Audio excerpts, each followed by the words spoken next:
उधर वैकुंठ में भगवान जी आंख बंद किए लेटे हुए हैं और माँ लक्ष्मी चरण दबा रही है।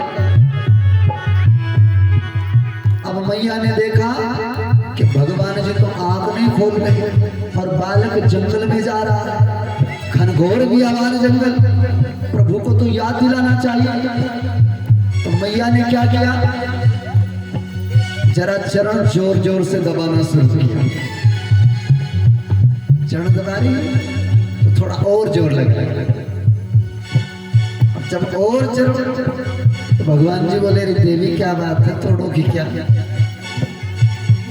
कैसे चरण दबा, ठीक ठाक तो हो। लक्ष्मी कहने लगी, महाराज मैं तो ठीक ठाक हूं पर आप ठीक नहीं लग रहे। क्यों? ऐसे आंख बंद करके पड़े जैसे कुछ पता ही नहीं। भगवान मुस्कुराए, कहना क्या चाहते हैं? बोले मैं ये कहना चाहती हूँ, नन्हा सा बालक घर छोड़ के चला है आपको पाने, माँ का आंचल छोड़ के आपको पाने चला है और आप आंख बंद किए बैठे, कुछ करते क्यों नहीं? भगवान जी मुस्कुराए, अच्छा कुछ करना पड़ेगा, अब तो करना पड़ेगा, क्योंकि जिसकी सिफारिश लक्ष्मी ही कर रही हो उसके लिए तो कुछ ना कुछ करना पड़ेगा। तुरंत नारद जी को बुलाया, नारायण नारायण जी मां क्या क्या? बोले एक काम करो नारद जी, तनिक नीचे जाओ मृत्युलोक में, ये देखो सुनीति का बेटा मुझे पाने चला है, उसे पहला फुसला करके घर भेजे। नारद जी ठीक है महाराज। नारद जी तुरंत चले, जैसे ही चले 10 कदम रख के वापिस आए। महाराज एक बात पूछनी थी। क्या? दुनिया में कुछ हट ऐसी हैं अगर पकड़ लेना तो फिर छूटती नहीं। कैसे? बोले जैसे तिरिया हट अगर अपनी हट पे अड़ जाए तो दुनिया इधर की इधर हो जाए, पर घोड़ा हट अगर अड्डा मान ले घोड़ा तो फिर कोई कितना ही जोर लगा ले वहीं जाके खड़ा होगा। ऐसे ही है बाल हट, ऐसे ही राज हट, तो ये भी एक बाल हट है। अगर कहीं ये बालक जिद करके बैठ गए तो क्या क्या? भगवान बोले तो फिर इसे वो रास्ता बताना जिस रास्ते से मैं बड़ा जल्दी मिलता हूं। इसे संसार के इस प्रपंच में मत फंसने देना, इसे मेरा रास्ता बताना। नारद जी आए, छोटा सा दर्शन दो घनश्याम नाथ मोरिया की प्यासी है। नारद जी ने आवाज लगाई, रे बेटा ध्रुव कहाँ जा रहे हो? ध्रुव ने कहा, कौन हो बाबा? अरे यहाँ किसको आवाज लगा रहे हो? ध्रुव कहने लगा, महाराज मैं तो अपने प्रभु की खोज में जा रहा हूं, श्री हरि नारायण को पाना है, उनकी खोज में जा रहा हूं। नारद जी कहने लगे, रे बेटा इस जंगल में शेर वगैरह मिलते हैं, भगवान नहीं मिलते। अपने घर जाओ, तुम्हारी मैया तुम्हारा इंतजार कर रही है, अपनी माँ के पास जाओ। अभी तो तुम छोटे हो, जब तुम बड़े हो जाओगे ना तब भजन करना, बच्चे तो हो। ध्रुव जी कहने लगे, महाराज पहले एक बात बताइए। क्या? मैं बड़ा होने तक जीऊंगा इसकी क्या गारंटी है? सत्संग में मैंने सुना है कि मृत्यु का कुछ पता नहीं कब आ जाएगा।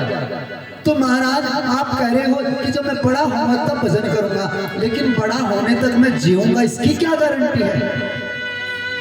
अरे मैंने तो सुना है कि जब जग जाए तभी सवेरे। आज मुझे लगन लगी है भगवान के पाने की, इसलिए आप मुझे रोके ना, कृपा करके आप साधु महात्माएं मुझे ये बताओ कहां से भगवान मिले?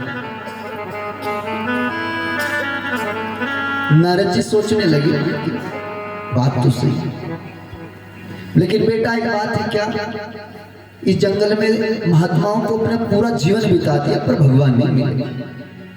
मुझे तो लगता है भगवान है ही नहीं, खामा खाई किसी ने बहला फुसला दिया है। तुम अपने घर जाओ, तुम्हारी माँ रोएगी, तुम्हारी माँ इंतजार करेगी। अकेले बच्चे हो तुम, अपनी माँ के अपने घर का ध्यान कर कर। ध्रुव जी कहने लगे, महाराज एक बात समझ नहीं आई, मैं भगवान के बारे में पूछता हूं, आप घर के बारे में बताते हैं। दुनिया में मैंने आज तक जितने भी महात्मा देखे छोटी सी उम्र में, वो सब महात्मा मुझे ऐसे मिले जो घर में फंसे हुए लोगों को भगवान का रास्ता बताते हैं। आज मुझे पहली बार ऐसा महात्मा मिला जो भगवान के रास्ते पर जाने वाले को घर का रास्ता बता रहे हैं। कृपा करके अपना परिचय तो दीजिए, आप कौन से महाराज हैं, आपका नाम क्या है, आपका संप्रदाय क्या है, आप अपना परिचय तो दीजिए।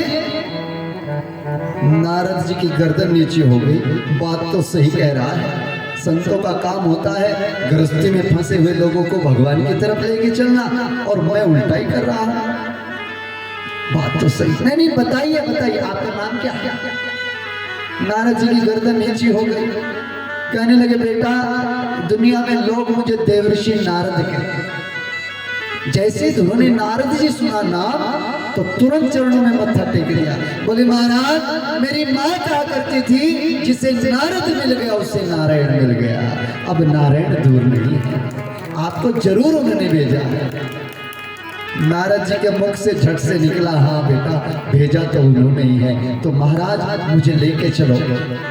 लेकिन बेटा भगवान के पास ऐसे कोई नहीं जा सकता, जीव अल्पज्ञ है, वो भगवान के पास नहीं जा सकता।